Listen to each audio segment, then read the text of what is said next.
Tudo Posso estar de volta e nós vamos falar agora sobre política. Várias vezes eu, Maria Cândida, já demos alguns pitacos aqui no programa, comentando os acontecimentos desse nosso Brasil.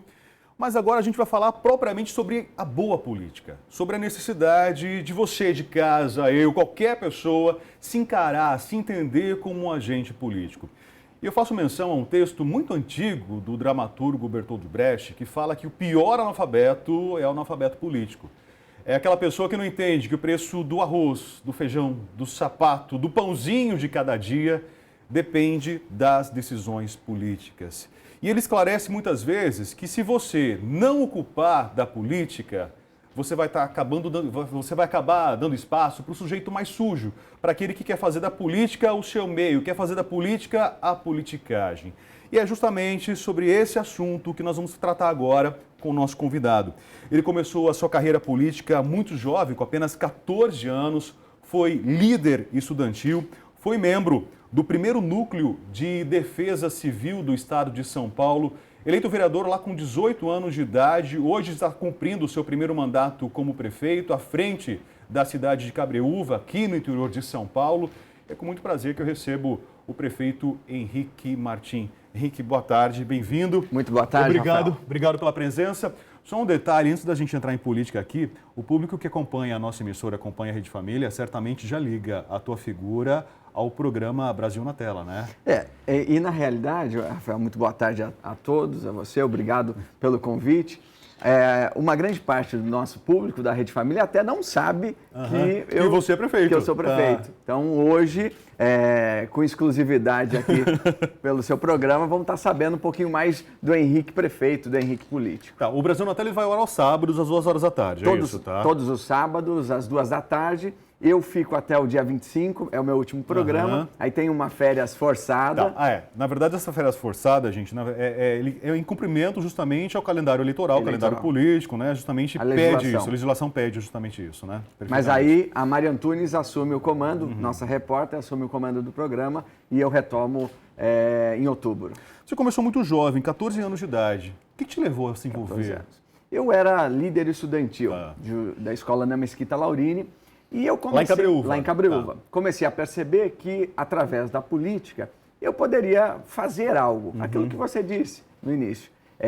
Participando, né? Como membro estudantil, como líder estudantil, eu já estava conseguindo melhorar a vida da escola.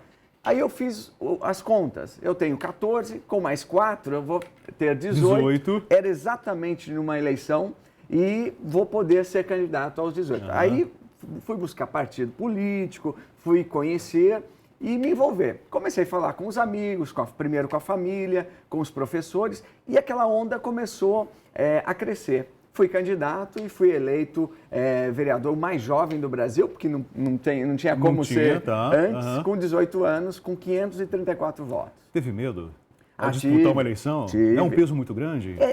Você sabe por quê? Porque nós temos muitas pessoas que nos ajudam, que nos apoiam. Mas tem muita gente também que se desanima, fala, eu nunca esqueço, uma pessoa chegou assim, por que você está se envolvendo na política? Você é um moleque. O que você quer com isso? O que você quer com isso, né? Eu falei, eu quero participar do futuro da minha cidade, né? E apresentei propostas, fiz um trabalho diferenciado, eu lembro que eu criei um escritório no distrito do Jacaré, que é um dos distritos do nosso município, e onde eu atendia a população. Toda quarta-feira, atendia do primeiro ao último. Tratávamos de vários assuntos, de saúde, educação, e sempre dando um caminho para as pessoas. Isso é importante, olho no olho, falando a verdade, aquilo que não dá para fazer, também falando, e isso tudo me levou à reeleição. Né? Foram 2 mandatos, então, como vereador? 2 mandatos como vereador. Me levou à reeleição e eu fui o vereador mais votado da história da cidade. Então, eu saí de 534 votos e fui para 2.360. Fui presidente da Câmara e o destaque, o trabalho foi acontecendo. Presidente da Câmara, você foi, então, aos 22 anos de idade? Sim, seria isso? Sim. A idade, mais ou menos, dos seus colegas vereadores, dos seus pares ali na casa? Sempre acima dos 40, dos 50. E como que eles viam um garoto, né? Um rapazinho comandando a Câmara ali? Como que era isso, essa relação? O primeiro mandato foi um pouco difícil, né? Porque é aquela coisa do novo. Mas eu comecei a buscar, eu não fiquei parado, não acomodei. Então, eu comecei a aprender efetivamente o que é a legislação, o que é uma lei orgânica, o verdadeiro papel do vereador. E chegou um ponto que eu passei a ajudar os vereadores. Então, porque tinha esse diferencial de buscar, de ir atrás e de efetivamente fazer. E como eu sou jornalista, tinha uma coisa muito importante, que é a comunicação. Nós não tínhamos ainda Facebook, mas nós tínhamos a questão do blog. Então, terminava uma sessão de câmara, eu fazia um discurso e colocava já na internet. Tá. A interação também com a comunicação. E depois veio o Facebook, e isso eu faço até hoje. Eu comecei no segundo mandato e até hoje eu faço, que é a interatividade com as pessoas. A maioria dos políticos colocam um assessor para cuidar disso. Tá. Eu não. Eu cuido do meu Facebook e do até meu pela facilidade, pela profissão que você escolheu também. Isso e não fato, tem coisa melhor. Porque lá você encontra as melhores ideias, as melhores propostas que vêm das pessoas.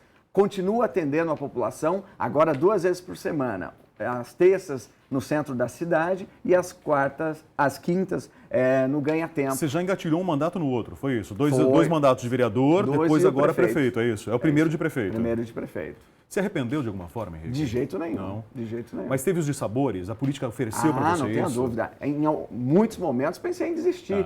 Porque existem... É muito difícil, é muito desgastante. Mas o que me leva a não desistir é justamente...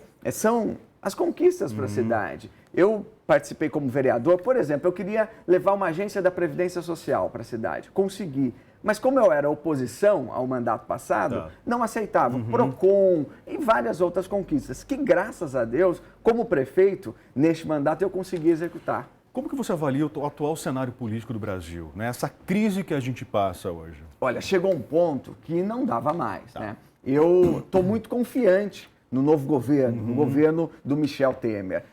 Estou gostando da forma da condução. Fiquei muito feliz ontem, por exemplo, da notícia da Petrobras, que não terá indicação política. Eu ouvi isso também, me deixou satisfeito, sem dúvida alguma, né? Imagino que até alguns políticos adeptos à famosa politicagem que eu falei no programa, no começo do programa, né, da nossa entrevista, torceram o nariz justamente com isso, porque estavam acostumados com esse apadrinhamento. De indicações, isso é a pior coisa, né? A política... e a grande questão é isso, separar o que é realmente política e o que é politicagem. Muitas vezes as pessoas falam, eu não gosto de política, eu não me meto com política. Isso. É a pior coisa. Você tem que sim participar e fazer a boa política, ser sincero, buscar e cobrar. Sabe o que muitas vezes acontece? Por exemplo, nós vimos na votação aí do impeachment, dá até nojo, me desculpem dizer isso, eu concordo com mas a forma, o cenário, é isso que nós temos. Mas isso é reflexo da sociedade. Somos nós que elegemos. Mas a maioria das pessoas, na hora de votar, principalmente para um deputado, pega o papelzinho no chão, na hora de votar. Esse é o erro. E aí na semana seguinte, no mês seguinte, já não lembra mais para quem foi dado o voto. Então, participe, vá à sessão de Câmara, procure o seu prefeito, dê ideias, participe de uma associação de bairro e é só assim, participando, cobrando, que a cidade, o estado, o país vai melhorar. É importante o jovem estar na política? Não tenha dúvida, a política tem que mudar, né? Tem que renovar. Daqui a pouco, eu sempre digo isso na minha cidade, que daqui a pouco eu já sou velho também, já cumpri aquilo que eu poderia fazer. Então tem que dar espaço para outro. E esta mudança, essa renovação é muito importante. A juventude precisa participar, mas, sobretudo, ouvindo os conselhos dos experientes, né? Saber ouvir, né? A política tem... o grande diferencial é esse. E quem tem sucesso na política é de saber ouvir, não achar que sabe tudo, né? Eu costumo sempre... por exemplo, o meu motorista, eu pergunto, o que você acha sobre isso? Chego na prefeitura, converso com todo mundo, porque é assim que a gente melhora. Do nada eu chego num bairro, chego num comércio, chego numa comunidade para interagir com as pessoas. Democracia demais atrapalha? Palavra de prefeito agora. Realmente atrapalha. E nós estamos vivendo um momento de democracia demais. As redes sociais é democracia demais. É fácil, por exemplo, hoje... a pessoa chegar e condenar um político, sem mesmo saber a verdade. Por qual é a maior condenação? Os dedos, né? Você chega lá no Facebook e fala, blá, blá, blá, e sem saber se aquilo que estão falando é verdade. Eu tenho, essa semana, a minha esposa recebeu no WhatsApp dizendo o seguinte, olha, um áudio com uma foto. Esse senhor está há 3 dias perdido na policlínica, mas não fala em qual policlínica, né? Tá. E ninguém faz nada. Na hora ela me falou, eu falei, é impossível isso acontecer em Cabreúva. Mas as pessoas já vão divulgando sem mesmo saber. Como se fosse um problema na tua cidade, um problema local. Justamente. Tá. Mas isso é importante. Antes de divulgar qualquer coisa, antes de tirar conclusões, veja se é verdade. Adoro o Henrique falando isso, porque assim, é o mal da falta de apuração. De apuração. Né? E eu vejo, inclusive, muitos colegas nossos, jornalistas, né, que acabam lá viralizando alguns assuntos e não sabem da fonte, não sabem da época, da data que aquilo foi postado pela primeira vez no Facebook, numa rede social, e simplesmente vão lá no botãozinho compartilhar. Na vontade de ser o primeiro, justamente. de achar que vai ser o primeiro. E aí, muitas vezes, está cometendo uma injustiça. E nós estamos num momento também muito difícil para governar. Nós temos essa condenação do povo, o Tribunal de Contas, o Tribunal de Justiça, Ministério Público. E vai chegando o momento em que você, por exemplo, você é obrigado a abrir creches e mais creches. Mas você tem um limite de contratação de funcionários. Sim. Então, até 54%, da folha que você pode onerar com isso, né?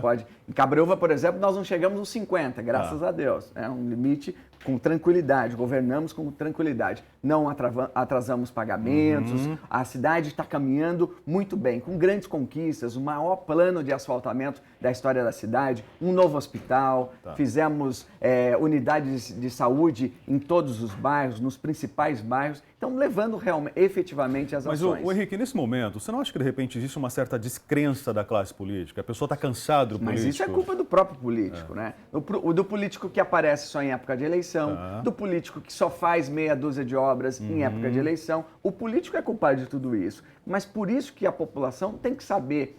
Mas aí o político que faz isso, o povo trata no mesmo patamar. Não são todos, é evidente. Com um saco de cimento, a cesta básica. Então, isso ainda tem que acabar. Isso? Você vê que ainda tem isso? Trocar o voto por uma camiseta, por uma cesta básica, tem? Infelizmente, mas precisa acabar. Eu espero que neste momento agora, neste momento do novo, que as mudanças precisam acontecer, a população e os políticos possam dar exemplo. O povo foi para a rua. Não foi uma vez, 2 vezes, 3 vezes, inúmeras vezes. Aliás, hoje, qualquer coisa vai para a rua. Funciona? Você acredita nisso? Eu acredito. Eu acho que o povo precisa mostrar a cara e ir para frente. Mas não basta isso. Tem que fazer cada um a sua parte. É fácil ir para a rua, por exemplo, para manifestar contra o político, contra a corrupção e a irregularidade, mas quando ele volta para casa, ele pega lá um monte de lixo e joga na calçada, joga no terreno baldio. Aí, olha, tem dengue, é culpa do prefeito. É culpa do prefeito ou culpa de quem não cuida do terreno, de quem não cuida do seu quintal? Eu não estou dizendo que os políticos não têm culpa, cada um tem que fazer a sua parte, mas é preciso ter equilíbrio em todo esse discurso, né? Eu estou fazendo a minha parte, levou uma multa, tem que quebrar essa multa, não tem que pagar essa multa. Dá um jeitinho. Isso é a pior coisa do Brasil. O Brasil precisa acabar com esse jeitinho, precisa cada um cumprir. Você levou essa multa? Você estava irregular? Ou a multa é indevida? A multa indevida entra com recurso, prova, né? Não, não tem jeitinho. Hoje tem 2 tipos de participação política. A gente tem a política representativa, que é aquela que você elege alguém para estar lá, para ser a sua voz, e tem a participativa. A participativa se dá através dos conselhos. Hoje nós temos conselho de saúde, tem conselho de educação. E, aliás, que as pessoas não participam. Não participam. Parece que são sempre as mesmas pessoas e muitas vezes apadrinhados do próprio prefeito, do próprio vereador. Não é isso? É isso mesmo. Eu acho que as pessoas precisam efetivamente participarem. Participar da associação do bairro, cobrar, ir na prefeitura, buscar o atendimento, participar das sessões de vereadores para ver o que está acontecendo, né? Vamos fazer um convite para o pessoal conhecer Cabreúva? É isso. Amenizar a situação um pouquinho aqui para a gente? Vamos lá. Cabreúva é uma cidade que está muito próxima de São Paulo, a 80 quilômetros de São Paulo. Nós temos vários potenciais, principalmente do turismo, né? Nós temos spas, campings, cascatas. E, aliás, Rafael, nós agimos em todas as áreas. Eu priorizei a saúde e a educação no início e, graças a Deus, consegui conduzir. O prefeito, sem dúvida alguma, tem que ter essa visão holística, né? Olhar para tudo, né? Tem essa discussão, naturalmente, aí que o Temer acabou tirando o Ministério da Cultura. A gente não vai ficar sobre cultura, não vai ficar sem cultura, isso é fato. Isso é discurso, com todo respeito à classe da cultura e também aos petistas, mas é um discurso aí de dizer, não é porque unificou o ministério que vai deixar de existir. ser cultura. Concordo. É até melhor. A fatia do bolo está garantida lá. Garantida, não é isso? É isso Perfeito. mesmo. Henrique, obririado pela presença. Foi um prazer, Rafael. Sucesso para ti lá. Preciso conhecer Cabiruva, não conheço. Te espero lá. Perfeito. Vamos fazer intervalo, gente. No próximo bloco tem pavê bicolor. Quem vai fazer esse pavê bicolor pra gente? A nossa quituteira favorita aqui, a querida Ioiô, para animar, para terminar esse programa, com certeza em alto astral. Daqui a pouquinho a gente confere essa delícia na nossa culinária. Tudo Posso, então já volta.